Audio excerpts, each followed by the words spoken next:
The road stretched out before me, an endless ribbon of black cutting through the heart of America. I had always dreamed of taking a solo road trip, and now here I was, living out that dream. But as the miles rolled by and the sun dipped below the horizon, a sense of unease settled over me. I was alone, driving across the vast expanse of the country with only the dim glow of my headlights to keep me company. The night air was crisp and a shiver ran down my spine. It was just my overactive imagination, I told myself. There was nothing to be afraid of. Yet as I glanced in my rearview mirror, I noticed a pair of headlights in the distance. At first I thought nothing of it, just another traveler on this lonely stretch of highway. But as the minutes ticked by, those headlights seemed to draw closer and closer. I couldn't shake the feeling that something was off. I pressed down on the gas pedal, trying to put some distance between myself and the approaching vehicle. But no matter how fast I drove, the headlights remained steadily behind me, like a shadow that refused to let go. Panic began to creep in as I realized this was no ordinary encounter. As the truck behind me drew nearer, I could make out the outline of a massive and menacing vehicle in my rearview mirror. It was an old, rusted big rig, and it looked like something out of a nightmare. The grille bore a grotesque, grinning skull, and the headlights blazed with an eerie, blood-red glow. I tried to convince myself that it was all in my head, that the driver of the truck was just going in the same direction as me. But deep down, I knew it wasn't a coincidence, and this was no ordinary driver. My heart pounded as I considered my options. Should I call the police? Should I try to find the nearest town? But the highway stretched on, seemingly endless, with no signs of civilization in sight. With trembling hands, I made a decision. I couldn't continue driving like this, with the truck tailing me like a crazy person. I signaled to change lanes, hoping to lose my pursuer. As soon as I switched lanes, the big rig followed suit, swerving dangerously close behind me. My heart raced as I glanced over at the truck's driver.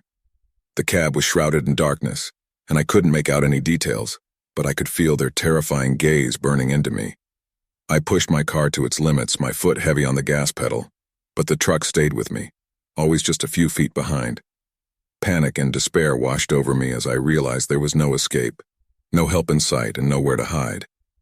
The minutes turned into hours as this terrifying cat-and-mouse game continued, the truck never relenting, always lurking in my rearview mirror. The desolation of the highway seemed endless, the road itself a winding, nightmarish maze with no exit. I was running out of options, my mind a jumble of fear and confusion. But then, like a flicker of hope in the darkness, I saw a sign for a rest area up ahead. It was my only chance. I decided to make a break for it. With every ounce of strength I could muster, I veered off the highway and into the rest area, the big rig hot on my heels.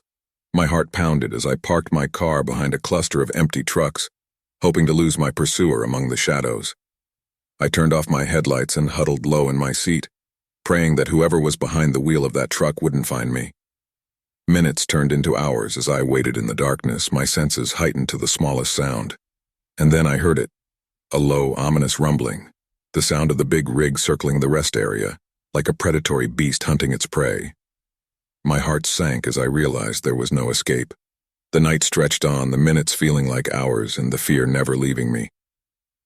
I knew that I was being watched, that the driver of the truck was out there, waiting for me to make a move, to give them an opportunity to strike. Eventually, as the first faint light of dawn broke over the horizon, the truck's engine rumbled to life once more, and it slowly pulled out of the rest area, disappearing into the early morning mist. Relief washed over me as I watched the truck vanish into the distance. I waited for what felt like an eternity before finally summoning the courage to start my car and continue my journey. I knew I had to put as much distance as possible between myself and that terrifying truck. As I drove away from the rest area, the sun rising in the sky, I couldn't help but wonder who had been behind the wheel of that malevolent big rig. What had they wanted from me? And would they ever return to haunt my nightmares once more? One thing was certain, I would never forget that nightmarish encounter on the desolate highways of America, a journey that had gone horribly wrong, and a fear that would stay with me for the rest of my days.